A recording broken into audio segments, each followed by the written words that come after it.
All right, so let's move on to our football section this week. This week, again, we're going to go 5 of the top college games, 5 of the top pro NFL games. Kind of give you a quick little rundown of the game, give you our picks. So, yeah. Jumping right in. Here we go. And the first game we're going to cover is going to be the Georgia Bulldogs, the number 1 team in the nation, 2-time defending champs, taking on their rival, the Florida Gators. You know, Gator growls. I have heard the Gator growl. Gators are scary. Yeah, pretty Gator terrifying. would fuck a bulldog up. Yeah, Bulldog's a little bitch boy. Yeah, they can't even give birth. No, they can't breathe either. Yeah, but mascot fights, we know who wins. Exactly. This game is always in a neutral site in Jacksonville, so kind of right between the two schools. Why is that? Just because they split the crowd in half. It's just a cool thing. No, it's cool. in the NFL stadium. Nice. Georgia comes in 14.5-point favorites, which is huge in this rivalry. Thing is, Georgia's number 1, as we said, 2-time defending champs. Florida has kind of been up and down. Billy Napier's still trying to find his groove at Florida in his second year. Shout out UL. Shout out Louisiana Lafayette Raging Cajuns. Sorry, yeah, that's the proper name for them. Actually, they go by the Louisiana rate. They drop Lafayette. Nice. Which is good. But big city folk. Big city folk. But yeah, Georgia Bulldogs, Florida Gators. I think Georgia comes in. I think they roll. They've had some close games this year, but when they're playing the team that's supposed to, like a good game, right? Like when they did against Kentucky, when Kentucky was like had all the momentum coming in, Georgia had kind of wavered a little bit. Georgia beat the shit out of them. I think Georgia just needs to be up for their games. When Georgia's at their best, and I think they'll be at their best for this rivalry game, I think they're easily the best team in the SEC East. Probably the best team in the SEC. Probably the best team in the country again. Golly gee. So an over-under 47.5. I'm not touching that with any stick from any angle, but this is known, I didn't know this until I Googled the whole game. This game is known as the world's largest outdoor cocktail party. Yeah, it's great. The beach of Jacksonville is like a giant party scene. That's pretty awesome. Brock Bowers is going to be out. He's a loaded tight end for Georgia. He's going to be out this week, most likely. Best tight end in college football. Huh? Best tight end in college football. Right. Probably the best player in Georgia's offense. But it should stay the usual contested game. That's kind of weird. I think here, I think the Bulldogs are going to win, but I think Florida is going to cover. Okay. So you're thinking a close game, closer than the experts think. Closer than that 14.5 spread is what I'm thinking. All right, so the next game we're going to move on to is Utah versus Oregon. I believe Oregon's number 7. Oregon is number 8. Utah is number 13. Oregon favored this one by 6.5.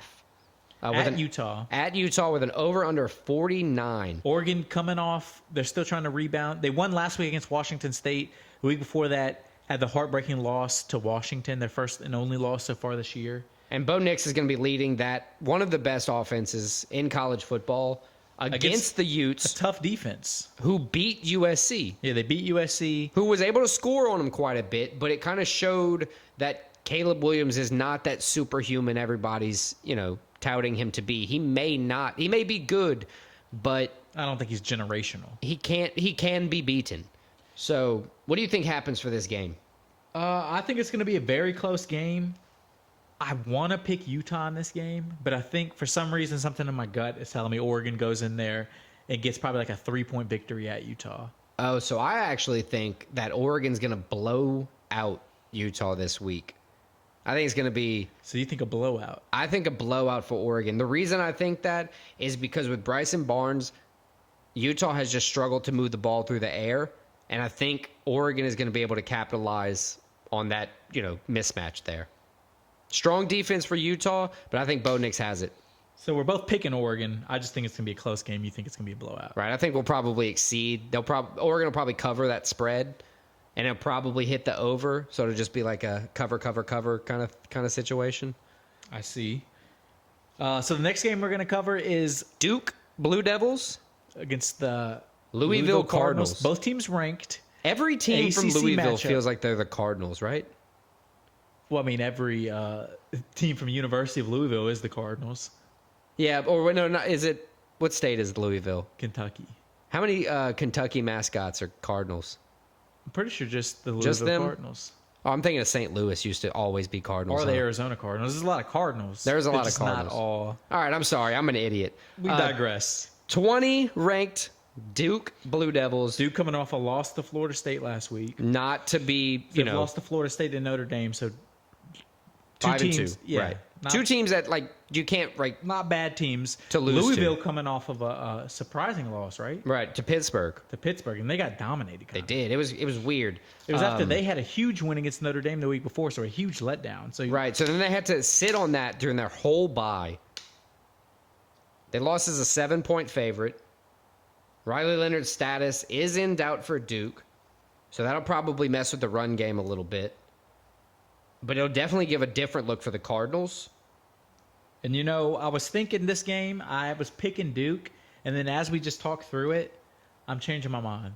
Uh-oh. I'm going Louisville Cardinals. I think they get it done. I think they just had an off week. They're going to bounce back. They're going to play like they did against Notre Dame, and I think they're going to come in and beat Duke. All right, so I got one more bit of info, and then I'm going to tell you my pick. Coming off the bye, Louisville's Jawan Jordan should be 100% coming into the game, which leads me to my pick of the Cardinals winning by more than 4. So you have the Louisville winning and covering. Right. All right, so the next one we're going to look at is the Florida State Seminoles, the Wake Forest Demon Deacons. Florida State comes in ranked number 4, still undefeated.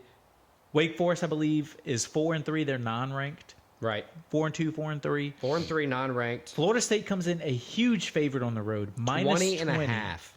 That is a huge margin. Wake Forest, they're not great this year. They have a weren't good bad defense, last though. year, but they have a good defense. Like Right. 20 points is a lot. And Florida State is a team that they've had great games this year. They've also had games where they played down to their opponents and don't have the most impressive performance, like against Boston College and against Right. Clemson.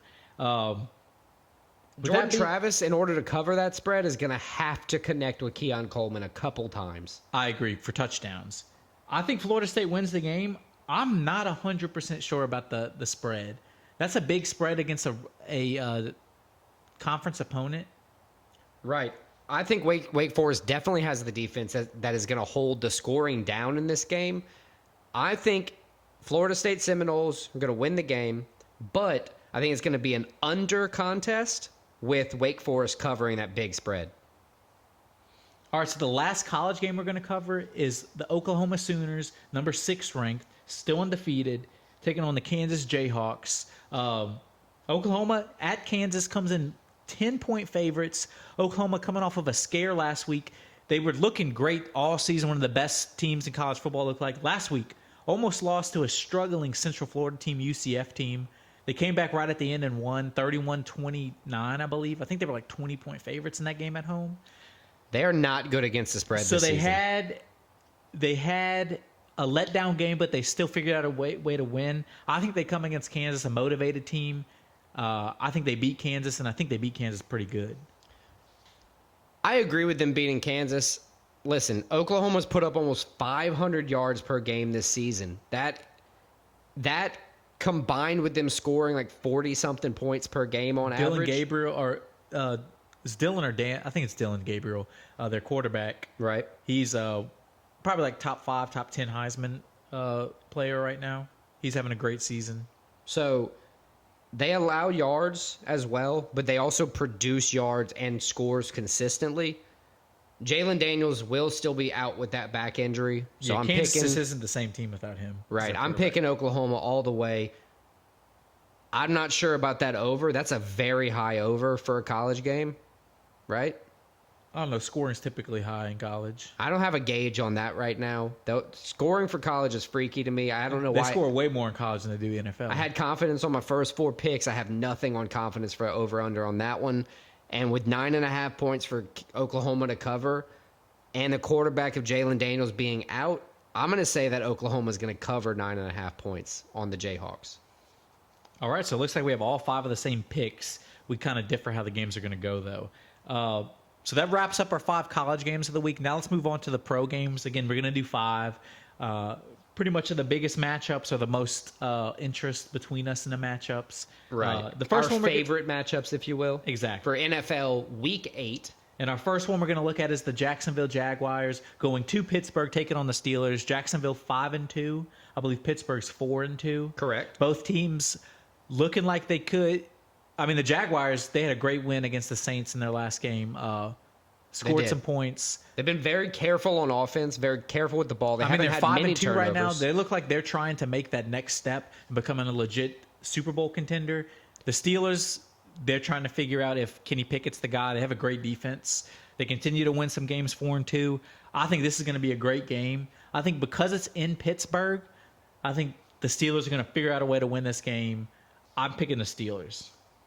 Look, that's all solid. Look, Jaguars are favored to cover 2.5 points currently. Money line odds of -150. Over under on the whole game of over 42, I believe, is what's trending. Steelers have a good defense, but the impressive thing that, at least so far this season, that the Jaguars have shown, they have forced more turnovers and gotten more interceptions than the Steelers have, game per game, for the season. I understand the Steelers are a better defense. That's one of those things that kind of makes me feel like it's going to be an under type of game with the Jaguars winning because they've had a more consistent, competent offense so far this season. So we finally got a differ on a football pick. It's going to happen on this next game, too, when we look at the New Orleans Saints taking on, well, your favorite team taking on my favorite team in the Indianapolis Colts. It's a split decision bowl. A split decision bowl game. Colts are at home, favored by 1. Pretty much a toss-up on the lines, -120 in the Colts' favor, +100 for the Saints. Both teams coming in 3-4 wins and losses with an over-under 43.5. Anthony Richardson had season-ending surgery. He's out. Today. Gardner Minshew's in. He's a game manager if we've ever seen one. He can be electric at times, but he can also have those games where he throws 2 picks. I don't really know what to do, man, but I'm not picking against my team. I'm going to ride the Colts until I die. The Saints, I live here. I don't hate on them like I used to, but they've done a little bit different than the Colts in the last 5 games. They've lost 4 out of 5 when the Colts have won 3 out of 5. I don't know what that is. Olave just got arrested. What's going on in New Orleans with Derek Carr? Do we need to put Jameis in? I wouldn't mind seeing Jameis. I think the Saints figure out a way to win this game. I think it's going to be kind of like they did with the Patriots, where they just come in, play a great game. This is a game where the Colts are playing better on the road. I think Derek Carr, the Saints are also playing better on the road. I don't think Derek Carr is the answer, but I think he's going to come into this game and be this game answer and have a good his best game as a Saint is going to be this week against the Colts. That would be my luck. I got the Saints. So obviously differing picks. The split decision bowl, I like that as a colloquial term. It's nice. I honestly, look, if we can just get some things nailed down on offense, even with, Anthony Richardson going out for the season, I think we could have a decent year still. All right, so the next game we're going to cover is the Dallas Cowboys hosting the LA Rams. We're still trying to figure out what kind of team the Cowboys are. Honestly, we're trying to figure out what kind of team the Rams are too, because both the Rams, I think they're 3-4 right now. 3-4. Cowboys are 4-2. They could go either way. The Rams could go either way. The Cowboys could kind of go either way too, because they've had some impressive wins, but they've had a couple bad losses. Their 2 losses, getting blown out by the 49ers, and then kind of getting dominated by the Cardinals too. Right, it was what is happening? That's one of those things where they're so up and down. Josh Dobbs was on that weird Geno Smith streak where he was just playing lights out for no reason. But Geno Smith is still playing well. Geno Smith's played well since he went to the Seahawks somehow. But yeah, the Cowboys are coming off a bye. They just beat the Chargers. Their defense has really been the reason they beat the Chargers last week, right? Or was that the week 2 before? weeks ago. 2 weeks ago. Yeah, the Chargers lost to the Chiefs. You're right. A couple days ago. Oof. Speaking of them, defense has been really the reason the Cowboys have been winning all these games. But now Diggs is out for the year. Dak has been a glorified game manager at best, throwing several touchdowns or interceptions, not touchdowns, when they needed him to not manage the one game against the 49ers. Rams have also been bad. Kupp is back. And then we have another option, I guess, in Puka Nacua. I like Puka. And then we got Tyler Higbee because what's the quarterback's name? Stafford. He likes to throw to white guys on the Rams for whatever reason. That's fun. I picked the Cowboys here. I got I think the it's going to be Cowboys, a too. low-scoring defensive Minus game. 6.5 Cowboys. You think they cover? I think the Rams probably cover that. Yeah, honestly. I think it's going to be like a 4-point Cowboys win. Yeah, like it'll be a good game. I think it's going to be a very defensive game, but that's just where it's kind of got to play for me. All right, so the next one we're going to cover, The it's a team we got to cover. It's the Kansas City Chiefs. Probably the best team in football, and right now Taylor Swift has made them the most popular team in the world. But also very weird because while they are arguably always going to be the best team in football for at least the foreseeable future, they just kind of have that as long around as them. Patrick Mahomes is there. They haven't been playing nearly as well this season. Yeah, but any other team in the NFL that's not playing well, they're going to be losing. The Chiefs are 6-1 and they're not playing well. No, It's scary. Chiefs lost a linebacker last week. Nick Bolton, IR. He dislocated his wrist. I don't know if that's really going to affect his, the defensive strategy for the Chiefs. But I just know that they don't really need it when they're going to play the Broncos, where Russell Wilson and Sean Payton have been absolutely god-awful. So, one defensive key player or not, I think Patrick Mahomes playing a little bit worse than he has ever isn't going to matter. I think they're just going to choke the Broncos. Chiefs win by, what are they, covering It's 7.5? Yeah, I have -8. I think they win by 10-14. Right. The Broncos, this isn't the team that the Broncos are going to come back late and score 3 touchdowns in the second half. This is the kind of game where Russ might throw 3 picks. Yeah, so the last game we're going to cover, it's going to be a hard one for us to talk about. It's the Bengals going to the 49ers. Our favorite player, Joe Burrow, taking on a team that's lost 2 in a row in the 49ers, but Yeah. I still think they're probably one of the best teams in the NFL. It's going to be interesting to see how they come out. The Bengals coming off of a bye after kind of getting momentum going. Did they have a bye come at the wrong time? Are they going to be able to continue the momentum? I think, honestly, man, that bye might help. Joe Burrow playing... Yeah, the healthier he gets, I think that's what's going to... Right, if you can get him to closer to 90%, 100%, he's going to play like he played in his first few years in the league. This season, had that calf injury in the preseason has just riddled him. He's taken hits because his O-line isn't protecting him well enough. And a strong defense with Nick Bosa on it is not going to be pretty if the O-line can't step it up. What do you think happens in the game? This is another one I just changed my pick on. I think I'm not betting against Joe Burrow. I'm not picking against Joe Burrow. I think he figures out a way to get it done. I think they're figuring out. I think the 49ers are kind of on a slide. Does the pick change help because the 49ers lost to the Vikings yesterday? It helps a little bit, and I just thought about it more. I think I got to believe in my guy, Joe. I think he carries him. I think him and Jamar go off. I think we can still log this one for an anytime CMC touchdown. Yeah. He scored the last 2, and they lost. Yeah, it's crazy. He scores no matter what. Coming So off I'm picking back the to back, Bengals. I think the 49ers, to your point, they finally look beatable. CMC, Kittle, Purdy, Bosa, huge threats to the offense and defense of Joe Burrow. 3-1 out of the last 4 for Joe Burrow and the Bengals. Recovering from that calf injury, I agree. I think it's going to make him play way better, especially with the bye week. But I still think the 49ers are going to win. So we agreed on all college, and we differed on 3 out of the 5 pros. So that's going to be interesting to see how that goes.